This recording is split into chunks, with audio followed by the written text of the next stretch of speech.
बघा, तुमच्या चॅनलला जर तुम्ही मला प्रश्न विचारतात, हिंदीतून बोलताय, मी मराठीत उत्तरं देतोय, कारण का आम्ही मराठीवादी किंवा हिंदी थोडंसं आम्ही कमी बोलू. तुमचा प्रश्न मला समजतोय हिंदीतला, आणि मी असा वक्ता आहे की मला 7 भाषा येतात, मी गुजराती पण बोलू शकतो. चला, विषय असा आहे की आज संदेश काय द्यायचा आहे तो साहेबांनी संदेश दिलेला आहेच. सन्माननीय राजसाहेब बोललेलेच आहेत. संदेश देणारे ते, आदेश देणारे ते, आणि त्या आदेशाचं आणि संदेशाचं पालन करणारे आम्ही महाराष्ट्र सैनिक, रस्त्यावरचे आम्ही मावळे साहेबांचे, कोणाचे, छत्रपतींचे आणि राजसाहेबांचे.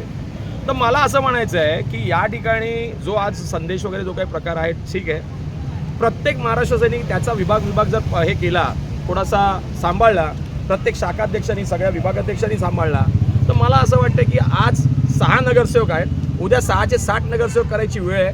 आणि माझी ती मानसिकता आहे, कारण का हिंदुत्ववादी मी भाषण करतो. मला बांगलादेशी रोहिंगे चालतच नाहीत. आणि सन्माननीय महाराष्ट्र नवनिर्माण सेनेचे अध्यक्ष सन्माननीय राजसाहेबांचे, अमितजींचे विचार मला घराघरात पाठवायचे आहेत, मला पोचवायचे आहेत. आज आम्ही 6 आहोत, पण याचा अर्थ आम्ही संपलेलो नाही. आज आम्ही 6 आहोत याचा अर्थ अजून आम्ही संपलेलो नाही. पण येणाऱ्या काळामध्ये, येणाऱ्या 2031ला जे काही इलेक्शन होईल महानगरपालिकेचं, तिथं आम्ही तावून सुलकून आम्ही एकदम पूर्ण तयारीनिशी उतरू, किंबहुना विलेपार्ले तयारीनिशी उतरेल, असं मी तुम्हाला सांगू इच्छितो. आज प्रत्येक समाज, फक्त असं नाही आहे की आज प्रत्येक समाजामध्ये आज भारतीय संविधानानुसार बोलायचं झालं तर या ठिकाणी डॉक्टर बाबासाहेब आंबेडकर जे म्हणाले होते की हिंदू, मुस्लिम, शीख, ईसाई. मग हिंदू, मुस्लिम, शीख, ईसाई म्हटल्यानंतर हिंदू आम्ही आहोतच, हिंदू, त्याबद्दल वाद नाही.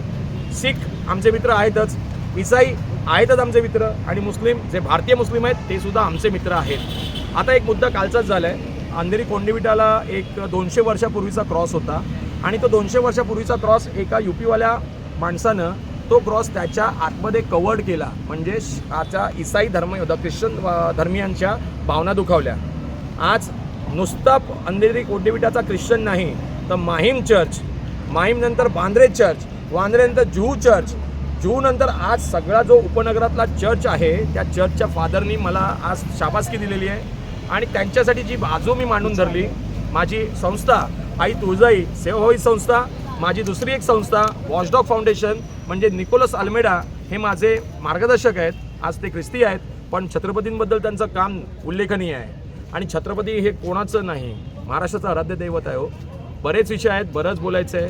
तुमची वेळ थोडी आहे, माझी वेळ थोडी आहे. पण आज ख्रिस्ती बांधवांना जो न्याय 3-4 महिने मिळत नव्हता, तो माझ्या आतमध्ये लक्ष घातल्यानंतर निकोलस अल्मेडा यांनी, मी आणि माझे, मी त्यांना लाडाने डॅडी म्हणतो, डॅडी आणि मी लक्ष घातल्यानंतर तो उद्याच्या दिवसात तो विषय संपणार आहे. मला वॉर्ड अधिकारी जे आहेत ना, नितीन शुक्ला साहेब, आमच्या केस साऊथचे, ते आमचे सहाय्यक पालिका आयुक्त आहेत, त्यांनी तसं प्रॉमिस केलं आहे. बरेच विचारवंत आहेत ते पण, आणि बराच विचारवंत मी पण आहे. आई तुळजाई सेवाभावी संस्था, या संस्थेचा मी अध्यक्ष आहे. संस्थेच्या माध्यमातून बरंच काम करतोय, पण महाराष्ट्र नवनिर्माण सेनेला पण मी विसरलेलो नाही आहे. सन्माननीय राजसाहेबांना मी कधीच विसरू शकत नाही. आणि सन्माननीय अमितजी, शर्मिला वहिनी, अखंड महाराष्ट्र नवनिर्माण सेनेचे माझे नेते, या सगळ्यांना मी विसरू शकत नाही. हां, मी आज सामाजिक कार्यकर्ता म्हणून सगळीकडे फेसबुकला आहे, इन्स्टाला आहे, पण त्याच्यामागची कहाणी मित्रांनो वेगळी आहे. ती वेगळी कहाणी तुमच्याकडे नंतर कधीतरी बोलीन. बस एवढंच मला बोलायचं आहे. तुम्हा सर्वांना परत एकदा या आपल्या हिंदू नववर्षाच्या, गुढीपाडव्याच्या तमाम महाराष्ट्रातल्या महाराष्ट्र सैनिकांना, नेत्यांना, राजसाहेबांना, शर्मिला वहिनींना आणि अमितजींना माझ्याकडून शुभेच्छा आहेत. आम्ही 6 आहोत म्हणून ठीक आहे, आम्ही पार्ल्यातून एकही सीट जिंकून नाही आणू शकलो. सन्माननीय संदीप दळवी साहेब, सरचिटणीस महाराष्ट्र राज्य, त्यांच्या सौभाग्यवती रुपाली संदीप दळवी, कुठेतरी मागे पडलो, कमी पडलो, तो भाग नंतरचा. आम्ही आपापसामध्ये मतभेद आहेत, पण मनभेद नाही आहे. राजसाहेब, आज काळे दाम्पत्य अखंड तुमच्या सोबत राहील शेवटच्या श्वासापर्यंत. जय हिंद, जय महाराष्ट्र, जय भवानी. राजसाहेब, जय भवानी. थँक्यू.